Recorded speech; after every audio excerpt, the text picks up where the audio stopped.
Estamos apresentando Toda Bossa com Andiara Freitas. Falamos muita coisa aqui já com a Hernani Silveira, né? A gente não falou ainda sobre a vida pessoal dele, porque é meio que misturada, vocês perceberam, né? A vida não tem como separar cinema de viagem, de fotografia, mas você também gosta de ensinar, não é isso? Me fale sobre isso, com a parceria com o Urbano Cine, por favor. Eu venho de uma família de várias professoras, né? Minha mãe é professora, minha tia é professora, tenho dezenas de exemplos de grandes professores, né? na minha família. E compartilhar a minha paixão pelo cinema com outras pessoas é algo que eu faço com muito gosto, saca? E ao longo da minha carreira eu tive o privilégio de conhecer Gustavo Guedes, João e Diana, e a partir daí começar a trabalhar com eles no Urbano Cine, que é um coletivo de atividades cinematográficas daqui de Natal.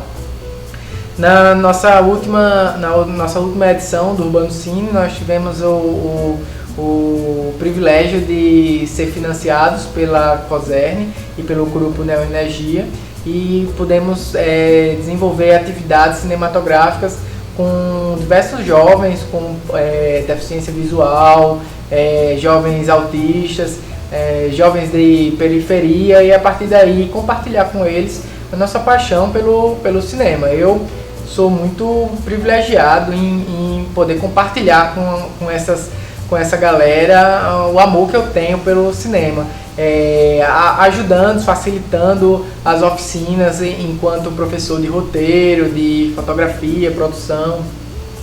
E a gente do Urbano Cine está surfando essa onda de compartilhar com quem tem interesse em cinema as nossas experiências práticas, os nossos conhecimentos teóricos. Para esse ano, as nossas atividades do Urbano Cine estão sendo todas online por causa da condição da pandemia, mas assim que isso passar, a gente pretende voltar para a sala de aula com os alunos da periferia, das ocupações, das aldeias indígenas, quilombos, onde o cinema pode ser realmente uma ferramenta de transformação social e uma ferramenta de transformação pessoal. Sim, é um coletivo que já tem um certo tempo, né? Que eu acompanho que vocês também fizeram atividades em São Miguel do Gostoso. São ações anuais, como é que funciona? O Urbano Cine começou com o Gustavo Guedes fazendo exibições cinematográficas de filmes independentes, e a partir daí o projeto começou a se organizar, a se desenvolver, e hoje nós somos um projeto já consolidado através da parceria com a COSERN, com o Grupo Neoenergia, com ONGs e entidades parceiras que fazem parte dessa família que é o Urbano Cine, né? A cada nova atividade nós assimilamos mais conhecimentos, trazemos uma vivência cinematográfica diferente para nossos alunos, nossas alunas, e aprendemos tanto quanto eles com essas vivências. E para o próximo ano a perspectiva é continuar trabalhando com cinema e acessibilidade. Mas o público-alvo são mais jovens, adolescentes, não é isso? O público-alvo são jovens de periferia, que geralmente não têm acesso ao cinema, mas nós não somos fechados, nós estamos abertos a quem tiver interesse em participar. O Urbano Cine é um projeto de portas abertas para todos. Muito legal. E todas.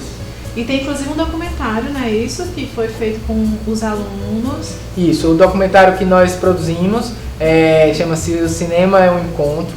Ele está disponível online no YouTube, no canal do Urbano Cine, e quem quiser ver é só clicar lá e vai ter uma bela surpresa do que o cinema é capaz quando encontra jovens talentosos e que estão abertos a se entregar para a linguagem cinematográfica. E você observa assim que, porque eu também já ensinei um pouco e às vezes a gente percebe que sempre tem aquele aluno que se destacou, né? Acontece muito isso também nos laboratórios de vocês? Sem dúvida, porque o cinema ele é muito mágico, né? A gente percebe que a linguagem cinematográfica ela é capaz de atravessar as pessoas em diversas camadas. E em todas as atividades do Urbano Cine sempre tem um aluno, uma aluna que você vê que tem um talento especial, que já tem um olhar formado ali, que aquela pessoa vai ser uma grande cineasta, basta ela estimular essa percepção. Em todas as atividades do Urbano Cine, a gente sempre encontra esses jovens cineastas potiguares que nos dão muitas alegrias pelas as perspectivas que eles trazem e pelos experimentos que elas executam. E nós ficamos sempre muito surpresos de ver esses jovens tão talentosos que não fizeram universidade de cinema, não fizeram pós-graduação, nem precisaram ir para outros países para estudar cinema, mas carregam dentro de si uma centelha, uma chama cinematográfica incrível, e que em pouco tempo eles vão estar aí mostrando seus filmes em grandes festivais de cinema e trazendo grandes alegrias para todos nós que amamos o cinema potiguar. Você se enxerga um pouquinho neles também, né? Ah, sem dúvida, sem dúvida. Quando eu olho esses jovens apaixonados por cinema, eu vejo um pedaço de mim vivo dentro deles. Porque quando eu comecei, há 13 anos atrás, eram muito poucas as possibilidades de estudar cinema aqui em Natal. Era um curso ou outro, ou esporadicamente, que nós tínhamos disponível. Tanto que eu tive que viajar para outros países para ir atrás desse conhecimento. E hoje em dia eu vejo que a possibilidade de se estudar cinema aqui, através dessas oficinas, dessas atividades culturais que estão sendo disponibilizadas diariamente, prepara o nosso cenário cinematográfico para um outro momento, né? Eu acho que no futuro nós ainda iremos colher grandes feitos cinematográficos dessas jovens cineastas que estão sendo formados agora. Muito legal. E assim, não é minha área cinema, né? Mas a gente tava conversando nos bastidores, você falou, eu participei só de 3 longas. Assim, eu não conheço nenhum, minha gente, e ainda fala logo em 3. Eu queria que você me falasse sobre esses longas, né? E sobre a produção audiovisual mesmo potiguar, coisas que você gosta de outros coletivos que você participa ou não. Como é que você enxerga, assim, atualmente?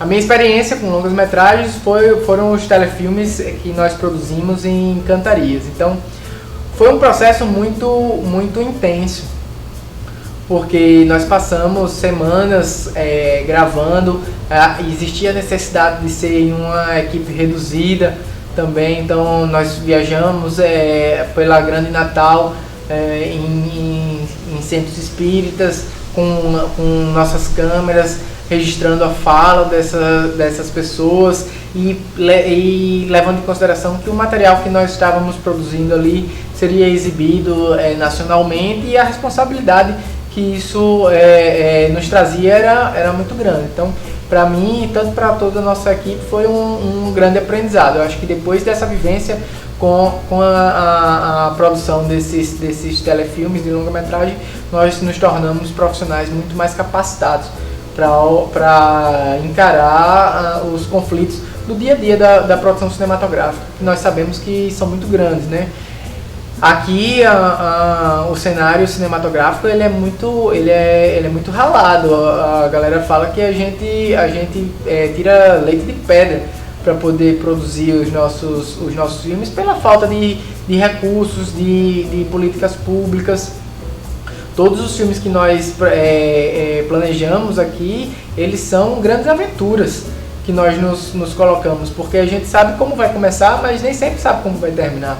Ou se vai terminar. Ou se vai terminar. São muitos filmes que a gente conhece que não chegam nem a sair do papel, ou mesmo quando saem do papel, são executados, são gravados, mas não chegam a ser pós-produzidos por causa dos altos custos de pós-produção. Tem muitos filmes belíssimos parados em HDs aí pelo meio do mundo, que à espera de recursos para serem pós-produzidos. Mas de um tempo para cá eu vejo uma produção muito interessante, uma produção contínua de filmes independentes, de jovens cineastas, mostrando como fazer cinema de baixo custo, com cinema viável, um cinema de guerrilha mesmo, que não deixa nada a desejar a obras do eixo Rio-São Paulo, obras com recursos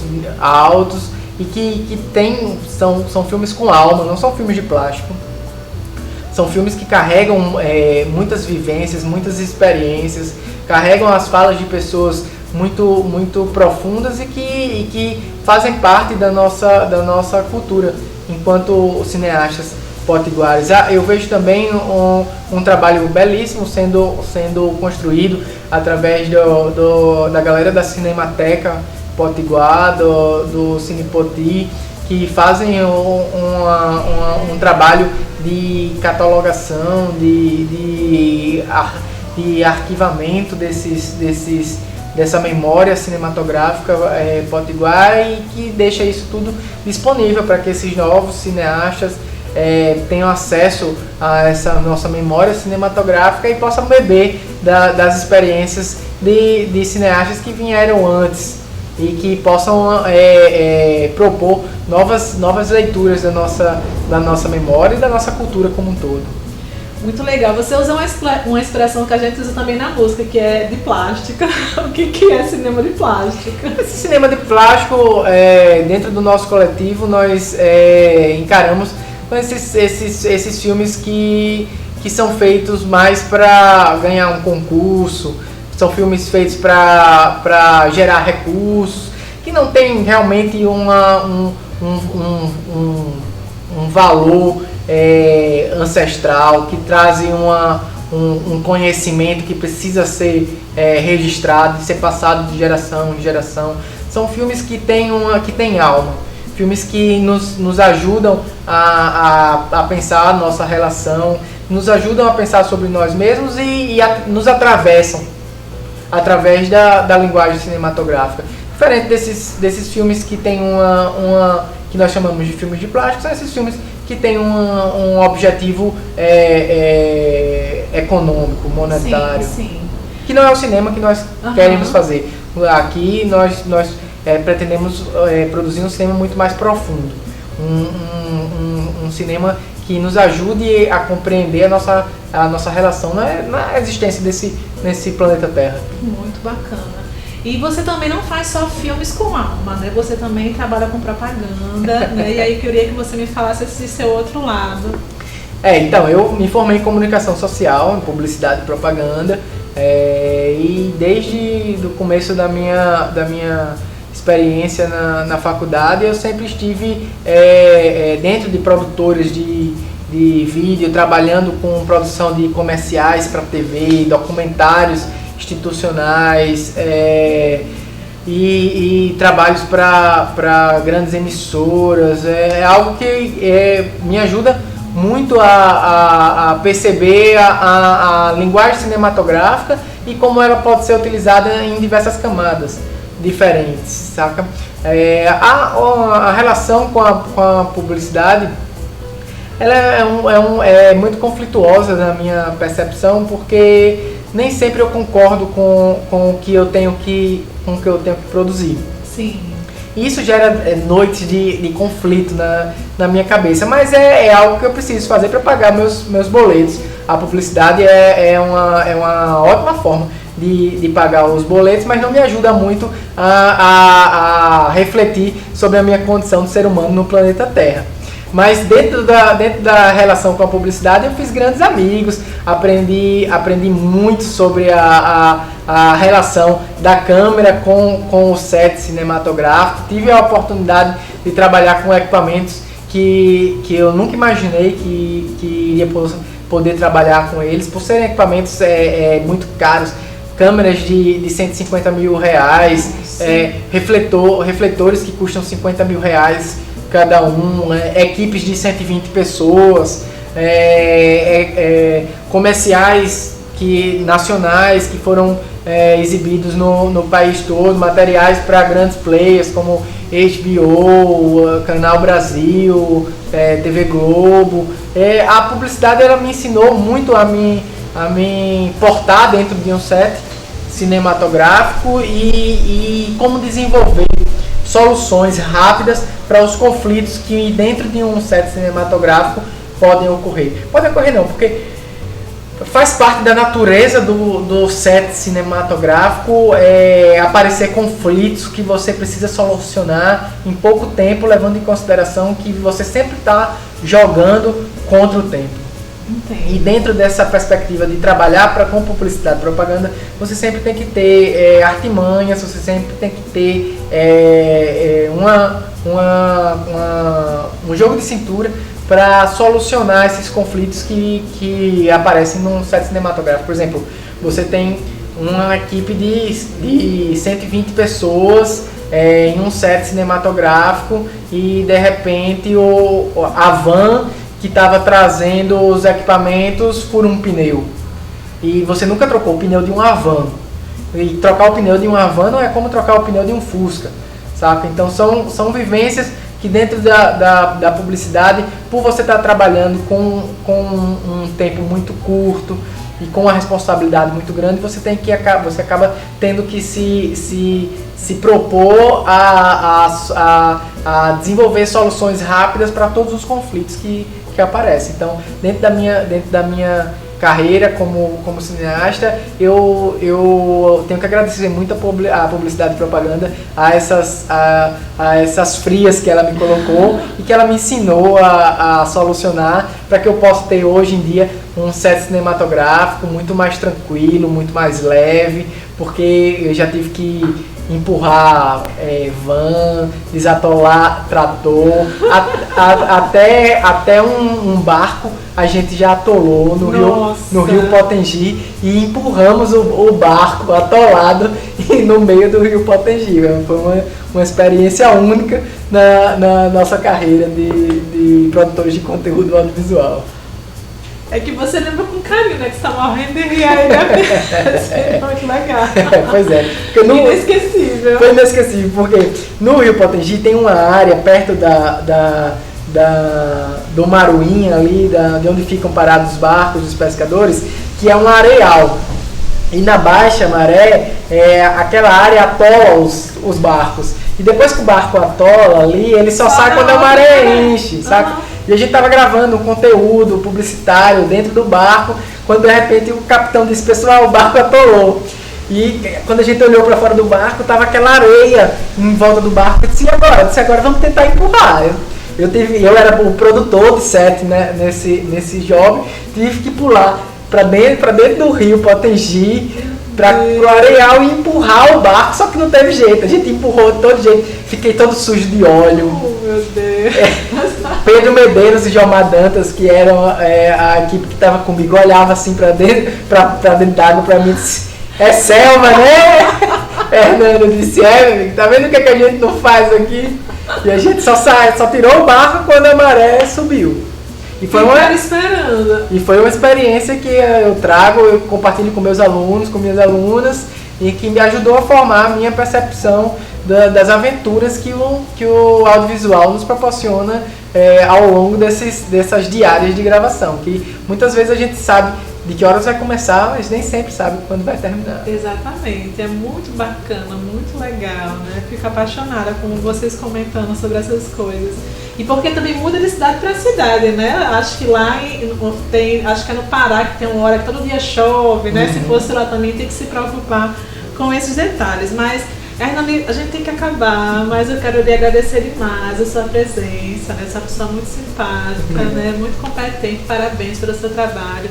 Queria que você escolhesse um dos trabalhos para a gente assistir agora. Eu gostaria de agradecer muito a vocês. Para mim é um privilégio poder compartilhar toda essa paixão, esse amor que eu tenho pelo cinema através desse espaço. E eu gostaria que o pessoal assistisse A Terra Me Disse, que foi o documentário que eu e o Pedro Medeiros produzimos em uma aldeia indígena no litoral de São Paulo. Beleza. Obrigada, Ajuda. Até o próximo programa, na próxima semana.